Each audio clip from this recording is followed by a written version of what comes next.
हमारे साथ इस वक्त बोल एंटरटेनमेंट की मॉर्निंग शो की एंकर पर्सन अदाकारा आमना मलिक मौजूद हैं। आमना, एक तो बहुत शुक्रिया, आप बहुत महदूद वक्त में से भी अपना वक्त निकाल के दे रही हैं, but thank you so much. आप जानती थी गालिबन उनको इस मामले को कैसा देखती हैं? क्या आपने उनके साथ काम किया, कोई मौका मिला? अस्सलाम फैसल, थैंक यू कि आपने मुझे इस वक्त लिया इस प्लेटफॉर्म पे। Faisal, she was a good acquaintance and मैं ये नहीं कहूँगी she was my close friend, but she was a colleague. और मैंने काम भी नहीं खैर उनके साथ किया लेकिन फटर्निटी की थी, तो मेरी काफ़ी मुलाकात होती रहती थी सोशल गैदरिंग्स में। एंड आप उनकी पर्सनालिटी के बारे में बात करें, आई कांट बिलीव दिस कि वो उनके साथ ये हो गया, because she was such a positive girl and at the same time fitness freak.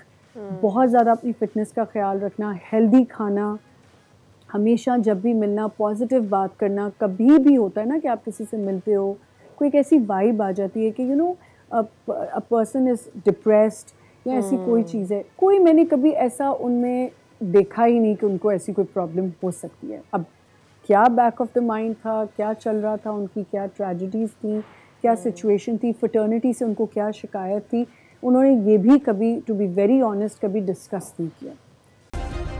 Subscribe करें और बेल दबाएं ताकि कोई खबर रह न जाए।